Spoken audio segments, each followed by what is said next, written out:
Welcome, everyone, to Talented Universe. Today is Friday, May 10th, 2024.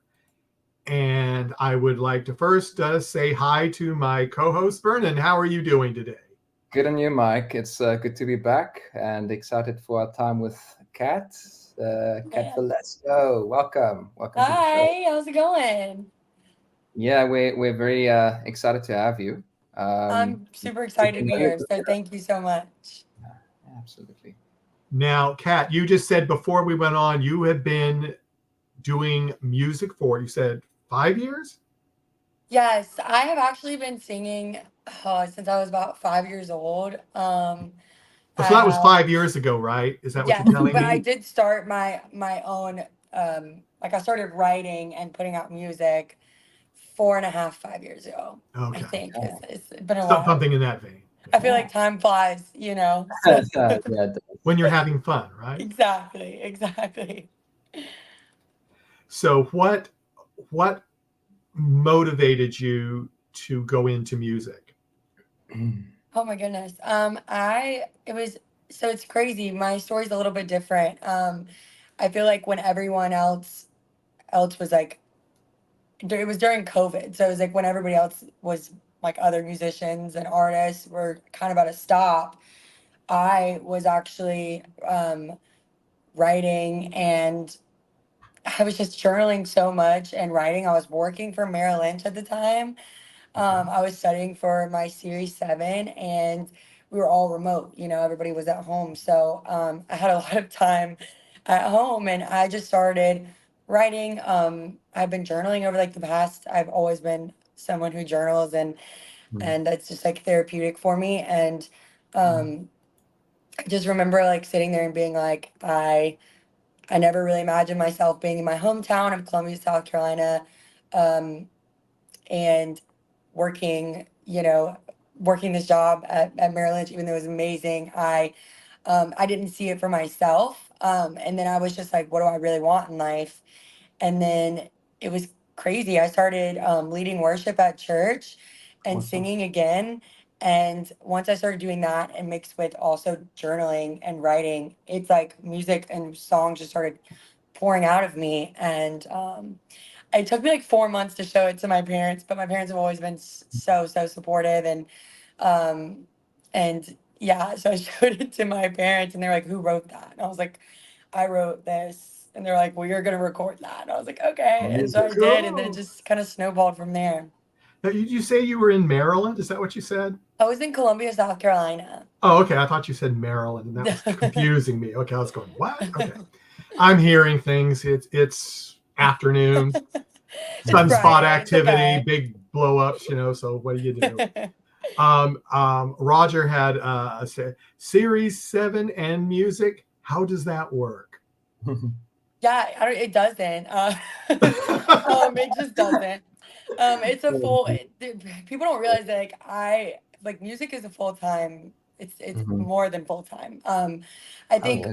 the difference between working in finance and working a 9 to 5 is I would go home and be able to turn off my brain and um, work was done until the next day or Mm-hmm. until Monday.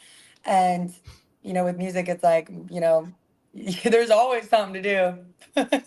Yeah, exactly. Yeah. Yeah. 3 a.m. in the So, morning, for instance, you just wake up and then the inspiration strikes at 3 a.m. Like that's how it goes, right? yeah. And that's actually how I wrote. It's crazy. That's how I wrote Leave Me Wild. Okay. I literally because I moved to Charleston once I started, I was like, I don't think I can start this next chapter of my life in Columbia, South Carolina, in my hometown. So I Mhm. moved to Charleston, and I was still writing like crazy. I feel like I've gone through spurts of writing, but um, when I'm journaling and I'm really like taking care of my mental health and emotions and taking care of me and my soul, I'm writing like crazy. But I remember I was talking to this guy or something, and he said something to me one time. This was like the end of us having any sort of relationship, but he was like, "Why Mm. are you the way that you are?" And I remember it made me like think, and my brain was just moving, right? No. And I woke up at 3 a.m.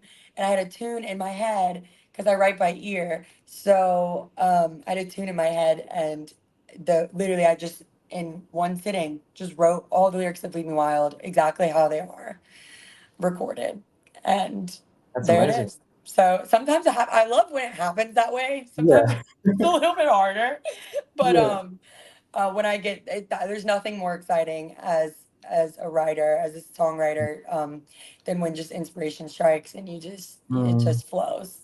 You have to So grab it when it's there, right? do it.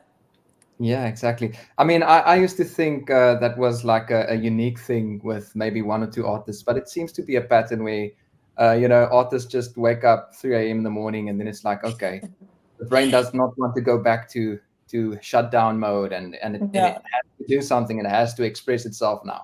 So Yes. I Yes. guess it's just the way of the arts. Right. And now we have like voice memos and notes. Mm. Like I probably have like I want to say like 700 notes on my phone and Whoa.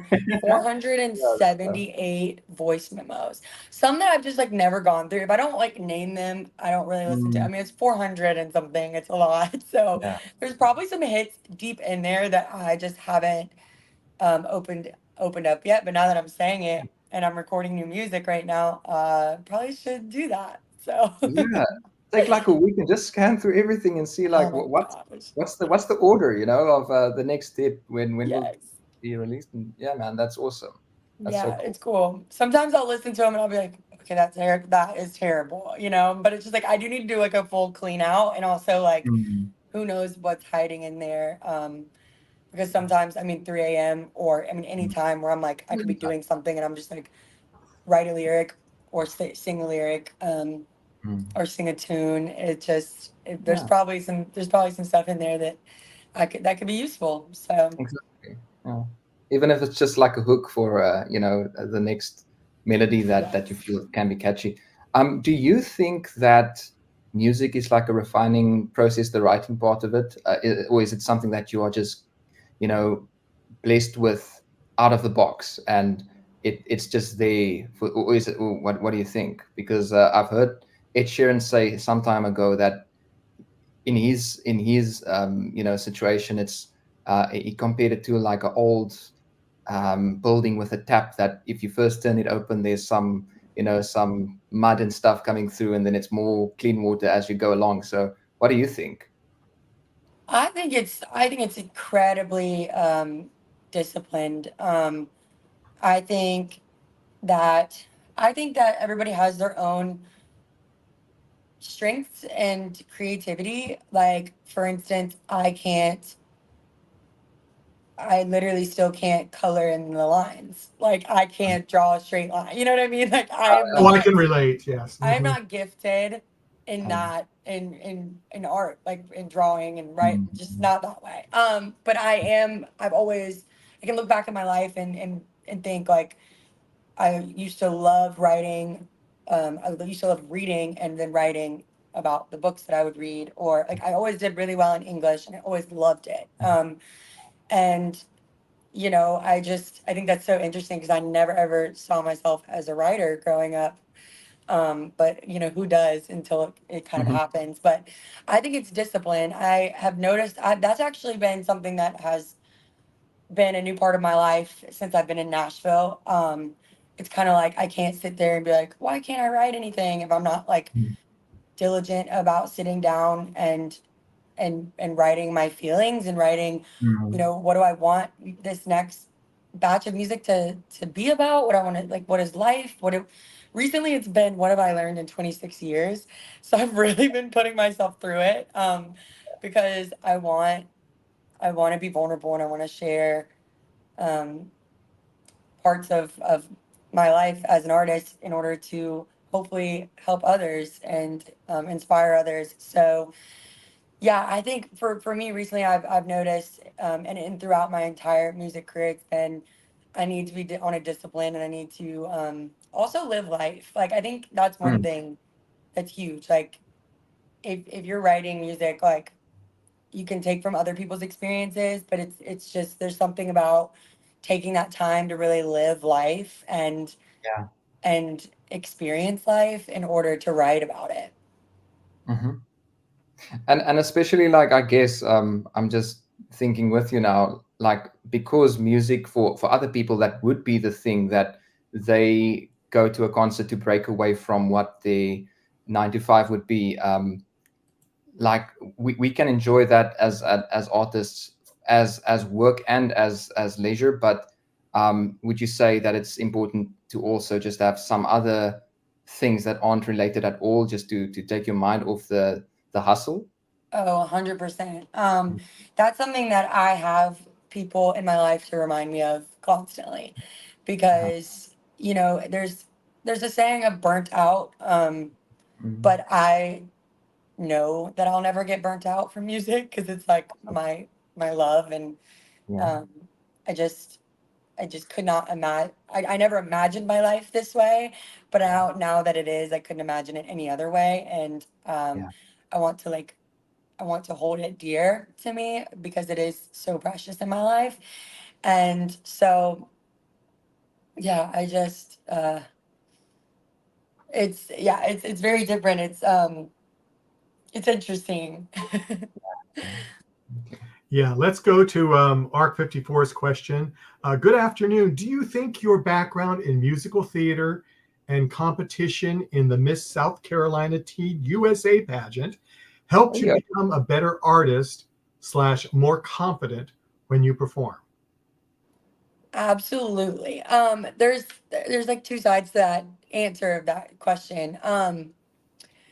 I think that musical theater 100% helped me become more confident. Like I feel the most at peace and like all my anxiety, everything is so lifted from me when I'm on stage and I'm performing. And even when I'm on stage like doing a writer's round and I'm like sitting next to such incredible talent all the time. I mean, there's you guys know that in Nashville there's just talent by Mhm. the dozen and um so yeah, but I think for Miss South Carolina, now I can sit here and say yes. I think when I was younger and doing it as a teen, it was a little bit of a different experience for me because I didn't realize how much I was really um, affected by losing.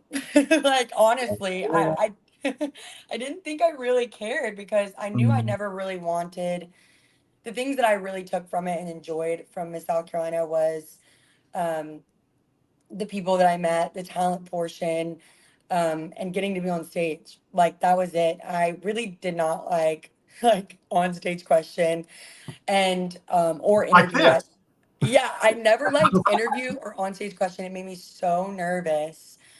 So I went through so much training as a young girl, and I never could understand why am I doing this, and I'm never making the top 15 and I'm never getting any recognition for my talent. It kind of literally shut me off to performing. Like I wouldn't even do the high school choir. Like I was just like done. So it's really crazy to think about because now that I look back, I'm like, wow, I literally like doing this. I get so excited for an interview. I get so excited for to be on stage and to talk on stage and just like connect with people. But I think it's because I think that really set me up for what my true purpose is, which is what I'm doing now. Mhm. So yeah, it's crazy to kind of think back on all those things and be like, I thought that damaged me, but it really prepared me. Yeah, exactly. That doesn't kill you, eh? Let's go on to Arc's. She has another question. Two-part question. Is it true Andy Sheridan pitched Call Me to you? And are you going to be playing at CMA Summerfest this year? So I Or will did not be at I will not be at CMA Fest this year. I actually, Nashville's all about paying your dues and I applied and it's not my year, but I will be playing a lot of other shows. You'll have to just keep looking out for. But hopefully I will get CMA Fest next year. That's the plan. But I will but definitely be there supporting a lot of good friends. But Andy Sheridan, oh my gosh, love him. I feel like every record that he touches is gold. Um, he's also an incredible writer. So Pitch to Me is like a little bit, but he has so many, like, he co-writes on so many songs, and this was a song that he found that, or he wrote on, that he just thought would be such a good fit for me, and such a fun song. So yeah, so that was like a different, I feel like there's like stairs to really evolving as an artist, and as a person. And that was one that was really cool, because I was like, I'm only gonna write my own songs, and I'm only gonna sing the songs I write. And it's just like not like that sometimes. And there's just so many talented writers in the world. I got to I got to learn another song, and listen to it and learn it, and then apply it to my life and try to see what it means to me, and push it that way. It was just really cool. It was a cool experience. Yeah.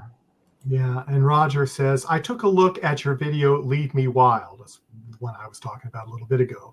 And I Yeah. appreciate the views of the porch patio and your voice. Wow. Exactly. That is so sweet. Thank you, Roger. That's sweet.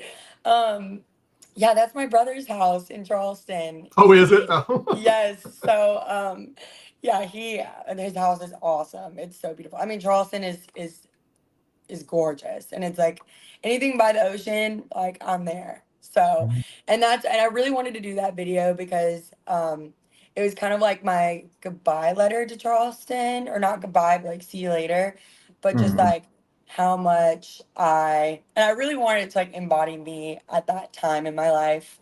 Um and my time in Charleston before I moved to Nashville, but um, I wouldn't be where I am right now without the help and the people in Charleston that got me there, and my home state of South Carolina, and like just so much love for Charleston, and yeah, so that was a cool video.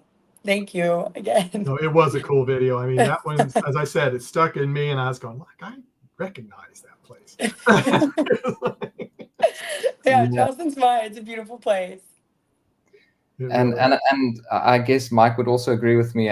We agree with Roger that yeah, you've got a beautiful tone. I mean, You do. I listened a little bit earlier to only 6 songs so far, Right. but yeah, so it's still very fresh in my memory. But not comfortable with the names yet. But I mean, the first one that I listened to, it was just a very pleasant listening song, and I thought, okay, beautiful tone, nice mid-range kind of singing, which is not like an insult. That's just it's comfortable listening music. And then I listened to some others, and then you got into that range as well, and I'm like, okay, so it's the beautiful tone plus the range, plus you have like a depth as well. So I don't know if you would describe your style as just straight up country, but there's definitely like soulful elements there as well, which I really enjoy. I really appreciate you saying that, because I am just a lover of music. That's one thing that it's you get lost in the genres of Uh-huh. things, and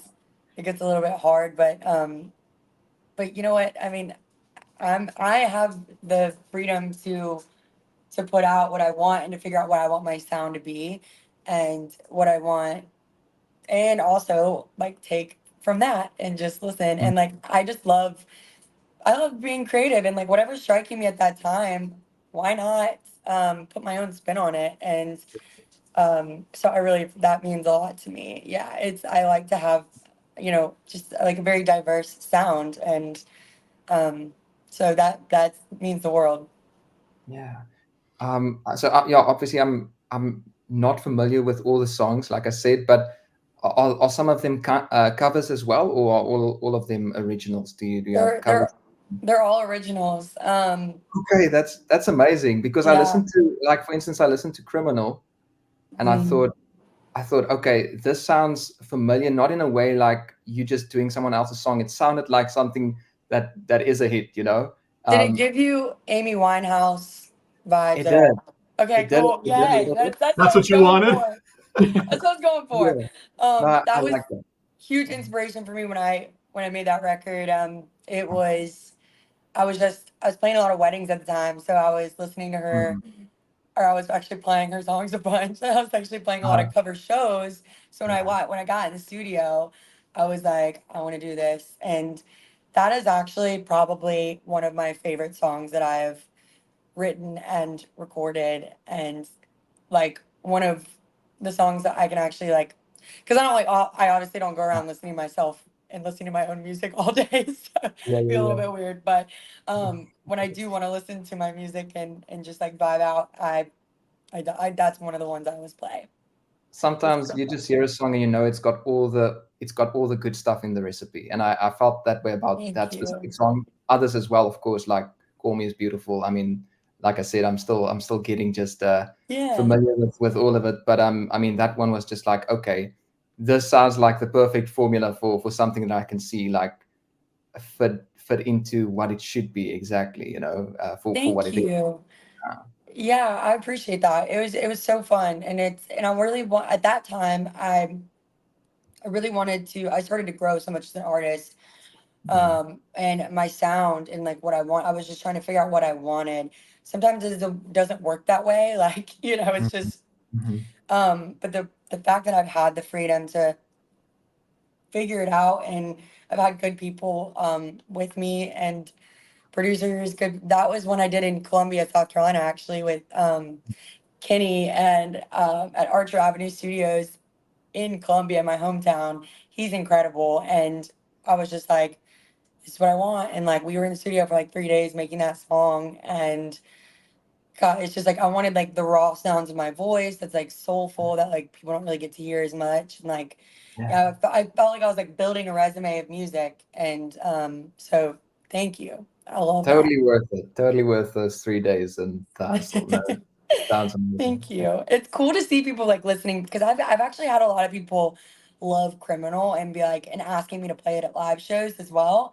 And I Mhm. actually played it at a round recently, and someone told me that it's probably the best that, and Mhm. it's one of like someone very close to me that's heard me like sing for a really long time. Yeah. It's that it was probably the best, but because it didn't do well at the time with streaming, I was like scared to play it live, you know. Yeah. I Um, get, yeah. but now everybody's like, "Do you play Criminal?" And I'm like, the fact that people are going back and listening to Yeah. my older music that really never got any recognition or love Mhm. is Mhm. like a dream, and a dream come true in itself. Absolutely. I mean, and who knows with these, streaming platforms and stuff. Like sometimes the These ones don't that you matter. expect, they don't go there. And Yeah, now I just don't. I don't. I'm just like I'm putting out music and I'm putting out oh, doing what I love. So okay. Yeah, Oh, when Arc 54 has a three-part question, I'm going to do one part at a time all right. okay, because these are intense questions. What is your favorite venue you have played in? That's the first one. okay. Mm, favorite venue I've played in. I would probably have to say the Windjammer in Charleston is probably my favorite. The outdoor beach stage is probably my all-time favorite. And I was going to say, and why? Is it because it was outdoors and it's in the beach? Is that why you It's think? just so yeah, it's just so cool. It's an iconic stage. Like Hootie and the Blowfish has played there, and Darius Rucker. It's like it's just it's in Isle of Palm, South Carolina. It's I grew up going to concerts there. My mom and dad grew up going to concerts there, so it's been around for a long time. And um, like I remember my mom telling me this story one time at a concert there, and she told me a story about her like getting sick, and like having like getting sick over like the railing, and I was like, oh my god, like that's just so crazy to think about, like that I've played there. And then when you go up to the green room, like everybody has like written their names on the door and on the Oh, wall, wow. and you just Nice. get to see it, and it's like, oh my gosh, I've stood on the same stage as legends, and it's awesome. If you ever get the chance to check out the Windjammer, do it because it's incredible. It's fun. Cool. And the second part is, have you ever gotten to do the Bluebird in Nashville yet? No, but that's a dream. That's a dream of mine. I applied for pretty much like everything when I first got to Nashville, but now it's time to like reapply to all those things and Mm. see if I can get in. But the Bluebird's so iconic, and oh my gosh, it's just such a dream. So hopefully one day that will just be a bucket list. I just remember like the amount of times I've gone to the Bluebird and just been in awe of the talent, and it's so cool. That is, it will happen. I'm just like Don't trying to know when. manifest it. Mhm. So Yeah. Yeah. The last part, which is something I was thinking about earlier. Also, as a foodie, what are some of your favorite dishes or places you found to eat on tour? And I will just say in either Nashville or Charleston. Just yeah, I'm a huge foodie. So it works out. Charleston's hard because I've pretty much eaten at like every restaurant, but I would say 167 Raw in Charleston. It's probably some of the best seafood I've ever had in my life. Mm. And they have like great drinks, great atmosphere. Also, I gotta say, Hall's Chop House. It's like one of the best steakhouses. I think it's the best steakhouse in the world. Their service is just unmatched. It's just like so friendly, so kind. And yeah, I mean, anywhere with like great sushi, Virago here in Nashville is a place that I frequent. So I'm a huge foodie. Recently, since I've been writing so much, y'all, I've been like cooking at home. And then before a show day or a week, like before I have a show, which I've been doing a good amount of rounds recently, I always cook at home because I just get nervous about getting sick. And I also like just want to see what I want to. I want to be like the most healthy. I want to like see my food being cooked. So I've been doing a Yeah. lot of cooking, and I've actually gotten pretty good. So it's like a new skill, Right. and I really love it. Like it's hard for me to go out and eat, right? Go out to eat right now because I'm just really enjoying cooking at home and making my own dishes and being creative in that way. Yeah. yeah, and Rogers, I think this is a yes, but I'll let you. In the Call Me video at the start, was that filmed in the Atlantic? Yes. That's what I thought. Yes. I okay. So I have like two. I had two bucket list things for my music videos. Like, you know, when you're a kid and you're like, I don't know if you guys had this dream, but like I had dreams of having my own music videos when I was a kid. So I always wanted to like make those dreams come true. You know, like I already know like the little girl, little me is just like so excited. I mean, I've exceeded anything I ever thought I could already in my life. So I always try to like do things for like little girl me. And I know Yeah. two of those things were like having a part in a music video of me in the ocean. I don't know why, I just always wanted that. And then having Yeah. one of me in a field, which I got in my music video of Lifetime Lover. And both of those, Call Me and Lifetime Lover, both of those music videos made it on CMT. So Oh, that's Nice. big. yeah, that was Amazing. an incredible, that was an incredible moment. Awesome. Uh, okay, Roger says, "Well, I dreamed of being a world leader, so yes, I did it as well." One Awesome. way, Roger. Yeah, Let's keep on trying. his world of NDB media. Yes, that is true. Uh, People in the chat room, if you have any questions for Kat, we are getting ready to wrap up in a few minutes. So please post the questions now. I hate it when we sign off and then all these questions come through, which has I happened know. recently. So please, we are delayed about 30 seconds sometimes, depending on how you're streaming us. Some are faster, some are up to 30 seconds. So please post your questions now if you have them. In case someone does, Kat, I want to thank you so much for coming.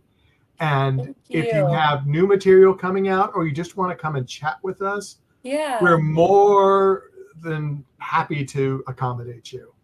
yeah. Right. Thank you so much. Y'all are so kind. This has been cool. It's been a great experience. And I love meeting new people, and I appreciate you guys taking the time to really get to know me, and like nothing means more to me. Seriously, it's really cool for you guys to let me like come on here and share my story, and allow other people to come and ask me questions. It's just so cool. It So is so thank cool. you. And also, everyone, Kat's link is down at the bottom of our screen. It's scrolling past her link tree, and that gives you all the places where her things are.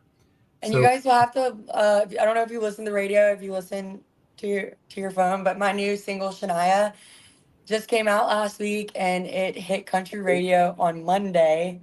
Nice. So it's been, being playing on the radio. So that's um, cool. yeah, so listen in, tune in for it on your local radio. See if you hear Now, Cat Velasco. do you have any concerts, performances you're doing in the next week or so that we can tell people about, or nothing is I'm set in I'm in stone? this I'm really in the studio right now. I'm trying to make some music, and so I don't have anything for next week. But if you follow my Instagram, I post probably too much, but I post a lot, and I keep everyone updated. I've already started posting shows that I'm playing in October. I got Greenville Music Fest, so Megan Roney and John Party in October. I'll be on October 20th. So Mm.